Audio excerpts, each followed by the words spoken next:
Assalamualaikum warahmatullahi wabarakatuh. Halo, apa kabar semuanya? Semoga dalam keadaan sehat selalu ya. Nah, berdasarkan tes minggu kemarin yang membaca lancar. Alhamdulillah memang semuanya sudah bisa membaca ya. Tetapi tidak semuanya sudah membaca lancar. Artinya masih ada di antara kalian atau beberapa dari kalian yang membacanya itu masih kata per kata. Jadi kalau bahasa Sundanya mah masih indet-indetan, masih belum lancar ya.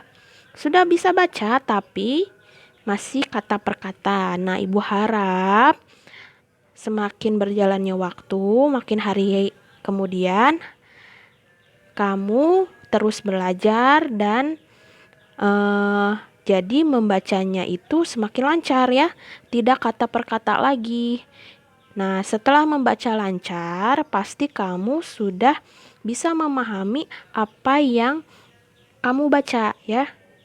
Jadi, untuk kamu yang merasa masih belum bisa membaca lancar, Ibu harap kamu terus belajar sehingga nanti di kemudian hari ya, sebelum kelas 4 nanti kamu sudah bisa membaca lancar semuanya. Oke, nah kali ini kita akan belajar tentang unsur intrinsik dongeng. Ya, apa sih unsur intrinsik dongeng itu? Jadi, di dalam dongeng atau sebuah cerita pasti ada unsur-unsurnya. Tidak mungkin tidak ada ya. Apa saja sih? Nah, unsur intrinsik dongeng atau di dalam sebuah cerita itu minimal ada 4 unsur. Dari mulai tokoh sampai pesan. Nah, tokoh itu apa sih? Pasti di dalam cerita itu ada yang diceritakan ya. Jadi tokoh itu siapa saja yang ada di dalam cerita. Misalnya cerita itu tentang kancil dan buaya.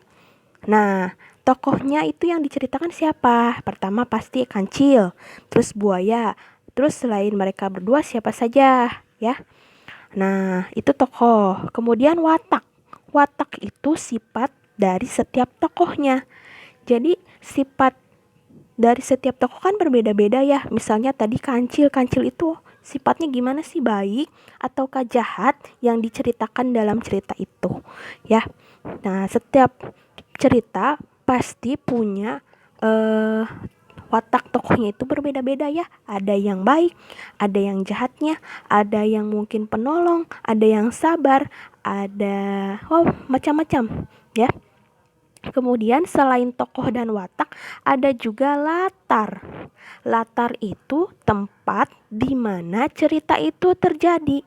Jadi, di dalam sebuah dongeng atau sebuah cerita, pasti kan disebutkan ya, misalnya gini, di sebuah hutan atau di suatu hari di ladang. Nah, nama tempatnya.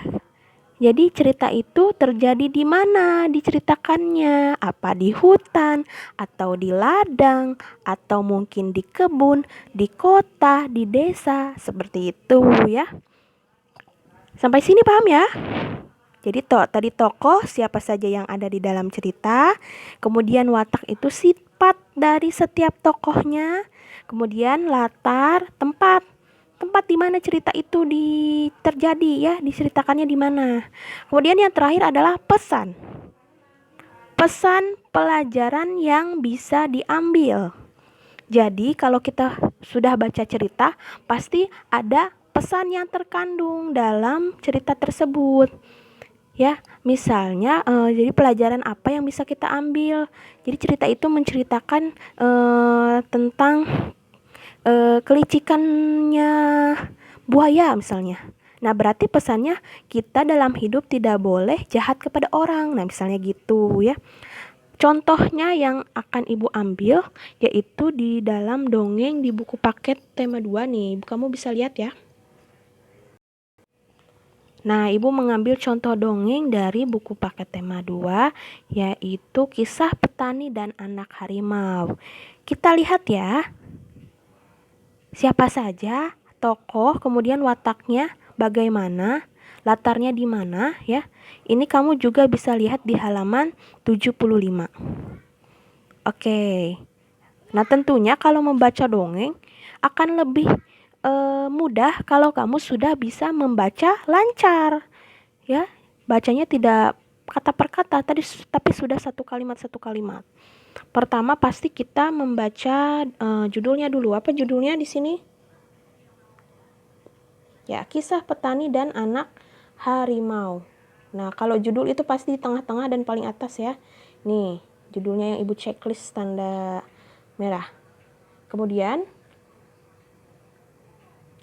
pengarangnya adalah anonim. Nah, di sebuah desa di Pulau Jawa tinggallah seorang kakek. Ia terkenal baik hati dan ramah. Namanya Ki Maulaya.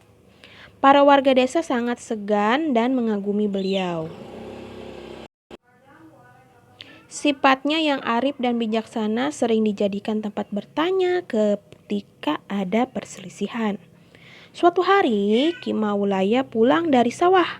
Di tengah-tengah perjalanan menuju rumahnya, Ki Maulaya terhenti oleh suara yang didengarnya. Ia pun mencari dari mana suara itu berasal. Dia menemukan sebuah lubang jebakan. Dilihatnya ada 3 ekor anak harimau yang terjebak dan tak bisa keluar. Melihat bahwa binatang yang dia temukan bisa membahayakannya, dia pun tertegun sejenak. Setelah beberapa saat terpaku, Ki Maulaya dapat menekan rasa takutnya. Aku percaya bahwa kebaikan pasti dibalas dengan kebaikan pula. Dikeluarkannya satu persatu anak harimau itu. Setelah semua terangkat, dia pun naik keluar dari lubang itu. Baru saja dia sampai di atas, tiba-tiba dari semak belukar keluar seekor harimau yang sangat besar. Harimau itu adalah induk dari 3 anak harimau yang dia tolong. Ki Maulaya pun gemetar dan berkeringat dingin. Namun, dia mencoba mengendalikan rasa takutnya. Ia hanya pasrah pada kehendak Sang Pencipta.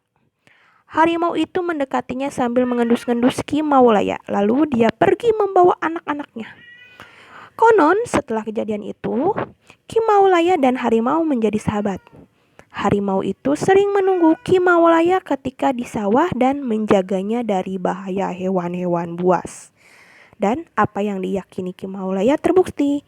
Kebaikan pasti dibalas dengan kebaikan pula. Oke, setelah membaca dongeng ini, kamu bisa cari siapa saja tokoh yang ada di dongeng ini. Ada 2 tokoh. Siapa saja tokohnya? Ki Maulaya, yes, kakek, dan harimau, betul. Jadi yang diceritakan di sini adalah tentang kisah Ki Maulaya yang menolong harimau. Mana harimaunya? Nah tadi induk harimau ya. Nah, induk harimau.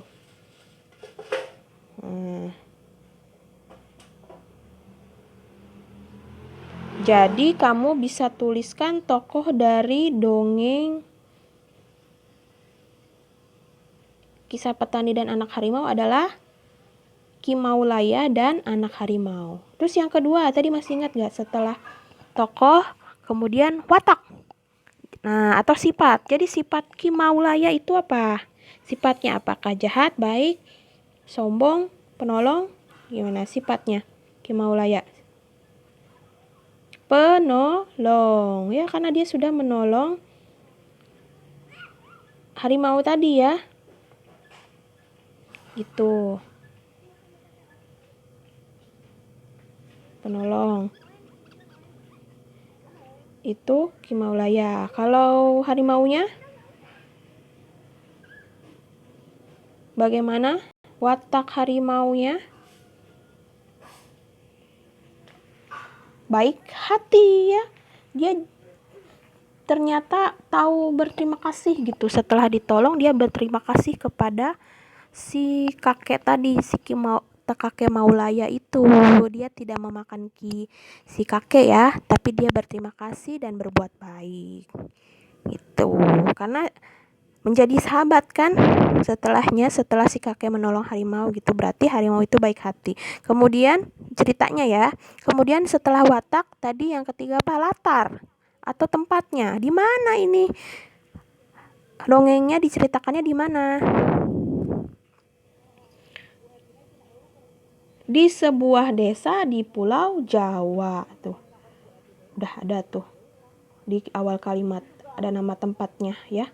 Ini latarnya. Latar. Ini tadi Ki Maulana teh tokoh.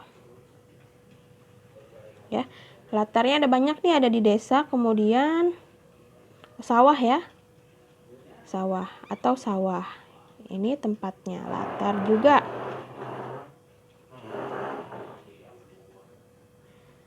Gitu. Terus yang terakhir pesan. Jadi pelajaran apa yang kamu ambil atau yang bisa kamu ambil setelah membaca dongeng ini? Apa? Ini ada nih di kalimat terakhir nih. Gampang sekali ya.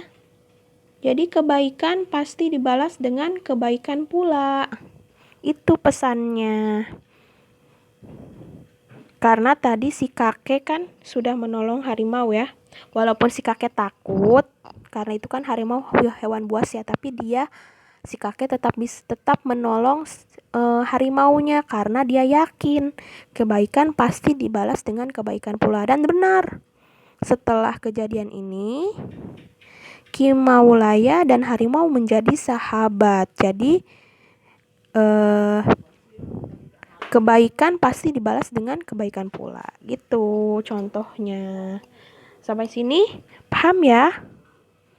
Bagaimana kamu bisa membedakan siapa saja tokohnya, terus sifat dari masing-masing tokoh, latarnya di mana, dan pesannya apa.